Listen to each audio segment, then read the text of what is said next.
Funny. I didn't see that coming. Good morning, everybody. So, this talk is called You Are the Light of the World. Now, we just finished a 13-part series on the universal principles. So what I thought we'd do is start again on the 13 principles. And the first principle is the law of being, which is the universal law of being. And I bought Mr. Renford's The Metaphysical Bible. You can get it online. I think Amazon has it. I forget where I bought it, but I think that's where I got it. But to really, you are the light of the world. I am the light of the world. And it is total humility to agree with that. It is being humble to admit I am the light of the world. And it is a total absence of humility to try to hide it, to try to suppress it. Now, we're not talking about arrogance. We're not talking about ego. We're just saying, admit, I am the light of the world. The light shines through me all of the time. That's not arrogance. That's being able and ready to show up for what ought to be thought by you, to be done by you, to be seen by you. To be of, that enables you to be of service because you're going to know exactly how to help. Because you will see the situation clearly. We were talking in the classroom. It is, I said to the girl, please don't look at poor things anymore in the street. There's no humility in that. Oh, that poor thing over there. Oh, I feel so sorry. Oh, that one with no money. That one that's homeless. First of all, you don't know their situation. You don't know if they're happy or not. And have you asked them? But what you can do as the light. Is there reverb on my mic? No, not at all. Is it just off of Scott's? Okay, it's a whole different sound this week. And You're maybe so it's powerful. You just it must be that. Maybe it's the 17 degrees out. I don't know. It's just different. It's not bad. It's just different. And different is bad. Change is not good. Imagine. I want to tell you what Mr. Renford says here about the law of being. And then I'll go back to what I was talking about before. The law of being acknowledges that we are a spark of universal being and a part of the whole which it consists. Therefore, we are creative in nature. The admonition of all the great masters, including Jesus, is to know oneself. To understand this law, we must understand the very nature of being. We are a composite of mind, body, and spirit. The eternal nature of spirit requires mind and body to evolve and unfold. So to know oneself, as Elsie was said in her prayer, I'm not a mistake. None of us here are a mistake. It's not possible to make a mistake. The only thing that could be confused for making mistakes is we were confused when we went after when we set about this route to be happy, joyous, and free. The mistake was thinking that I could satisfy it through my senses rather than my spirit. I could satisfy it through my shadow self rather than my light. That's the only way you could kind of consider making a mistake. But what the nice part is, I can always change my mind and go this way. Then the best way to change my mind, though, is to ask God. Go within. Ask that voice within and say, which is the best path to take in order to recognize myself as the light? Sometimes because often we'll say, oh God, wait, which road should I take? Well, it doesn't matter which road you take if you have no goal. What difference does it make if you have no plan? But if your plan is to know the light, well, you can know it from either way. But which way would I be happiest knowing the light? Oh, then I guess I'll take it. And then you listen and you just go with an instinct. You go, you'll find out if it was the wrong one. But it won't have been a mistake because there will be great experience on this path and great experience on this path. That's the point of the Wizard of Oz. Is she always had the power to go home, you found out. But she needed to walk a path to appreciate it. She needed her experiences along the path. That's why none of the experiences should be called bad. There's no humility in calling your experiences bad. In fact, there's just arrogance in calling your experiences bad. I understand not all experiences feel good. I get that. Yeah, because I believe me, I complain enough in my life about some of my experiences, but I don't call them bad anymore. The only reason I would even consider calling them bad or wish that they hadn't happened is because I don't like how I feel. I'm not comfortable. And as I have said before, I have a great craving for comfort. Mental, emotional, and physical. I have a great craving for comfort. I don't know about you, but I have discovered in all these years of being in my body, I spend a great deal of time in discomfort. It's been stretching for years and years and years. For a long time it stretched up, and now it's stretching out. And it's not comfortable. So I do everything I can. I try to get soft shoes, and I try to get comfy clothes, and then I try to make you, when you see people in the street that you want to have pity for, it won't help them. Instead affirm, thank you God that such and such is prospering now, and thank you God that I am prospering now. Because with that, you are including, now all of a sudden you're taking on a thought of prosperity. You're willing to know that they are prospering in ways that you don't understand, and you're willing to know that you are prospering in ways that you do not understand.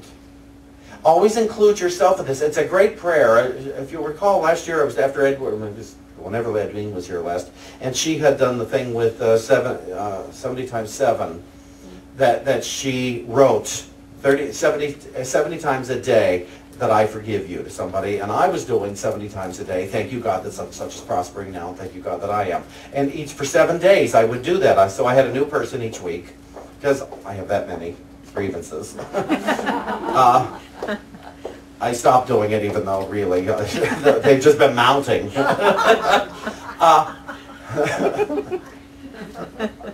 I was telling the class, you know, we did that thing on New Year's Day with the forgiveness list, and I went to a show last Sunday night, and I found new people to put on that list. People I hadn't thought about on New Year's Day. I ran into them. Oh, you need to go on that list. Burn you, burn you, burn you.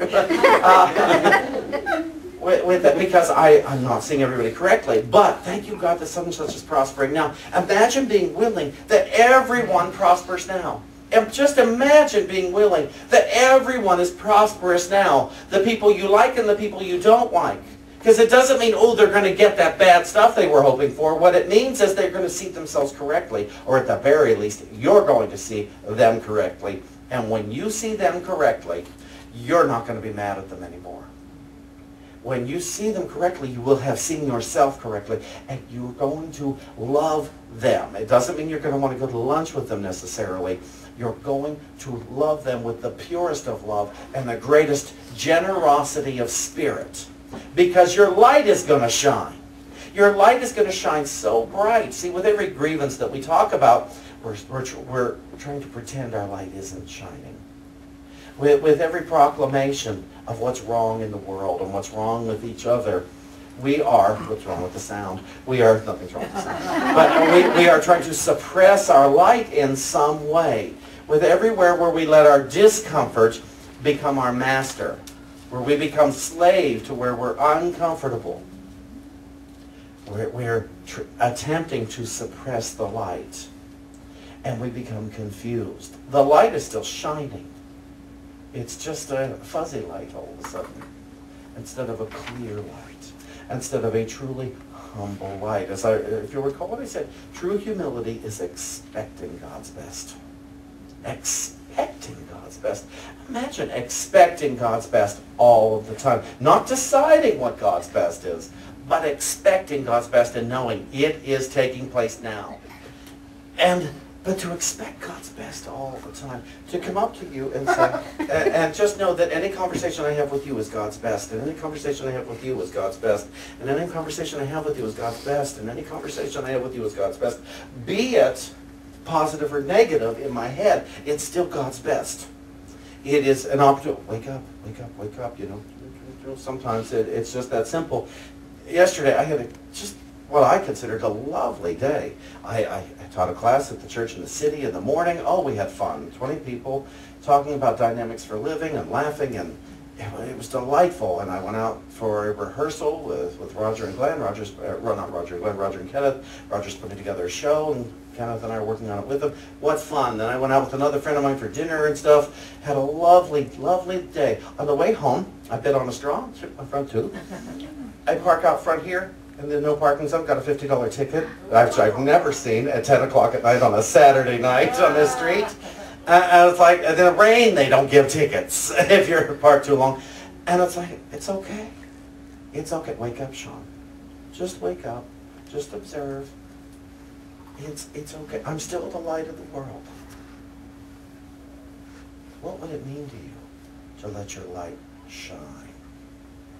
Is there a sacrifice to you if your light shines too brightly?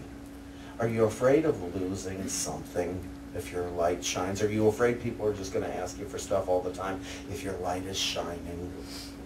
What are you afraid of? To let your light shine all the time? What are you afraid of? To let what you think is wrong go? How scary is it to let everything you think is wrong in the world, to let that meaning go from your life? Is that just too frightening? Is there too much loss in that? Because I'm here to tell you, try it and find out. I understand where in our minds we think there is something to lose. In our minds, in our old thoughts, in our thoughts of the past. Okay, do you think there is something to lose if you're not mad at anybody? If there's nobody left to be mad at? Are you afraid it means they're going to get away with it? Or that they got away with it? Because I got news for you, they already did. They already got away with it. Because God didn't judge them. God's not mad at those people. God's not mad at my neighbors. God's not mad at my parents. God's not mad at my school teachers. God's not mad at my perpetrators. God's not holding a special place in hell for them. God's not mad. Only I am. And I'm not nearly as mad as I used to be.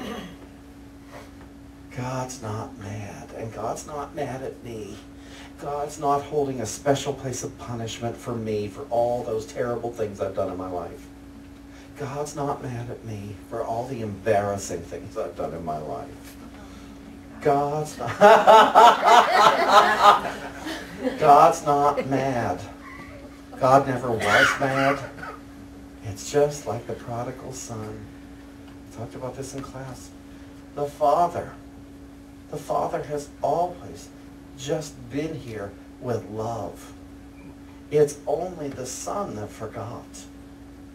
It's only the Son that ever forgets that the divine Father, the divine parent, the creative being is just right here with love. Doesn't see me doing anything wrong. Doesn't feel separate from me. Isn't separate from me. It's only my thinking that compartmentalizes us all. And there are, it's crazy the amount of compartments I have in my kids. You know, because there's the drawer for people of my past, but it's the things they say, and it's the way they look at me. Oh, it's cross-indexed. It's really impressive, the compartments that I have for grievances and fears, and why I believe in the absence of safety rather than the presence of love, or at least why I practice the absence of safety rather than the presence of love. There's the ones I'm afraid will leave me, the ones I'm afraid will stay. Yeah, the ones I'm afraid won't leave. It's all those fears. There's all the compartments of fear, and God doesn't know fear. God's not afraid. So God's not angry. God's not afraid. God's not unhappy. God does not cry for me when I forget. God is just God, which is pure love. And that's why I, as the Son of God, can go home anytime. Can go back to the parent like that. With one thought, I can run right back to the parent and say, I'm here. And in the Bible story, the prodigal son, he goes back and says, I'll be happy to be your slave. You know, you can just put me out with the servants, but even that would be better than where I was, in total confusion and total masking of my light. And the father says, are you kidding me? You're my son with the servants. You're my son. Get up here.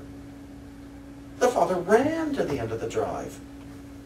A great wealthy man ran to the, because of the son. Home, my son is home. My son remembered where the love is. My blessed child remembered where the love is, where the light is, and so came back. Let's have a party.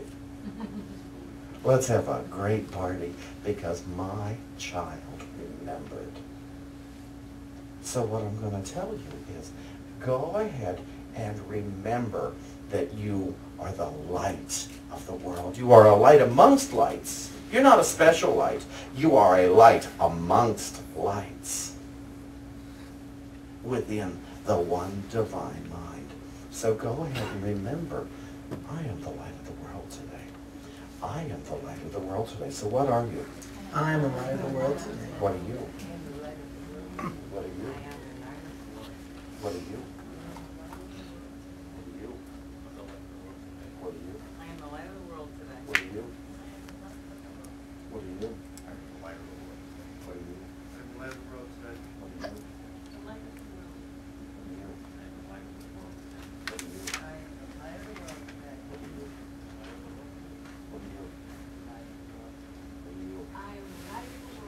What are you?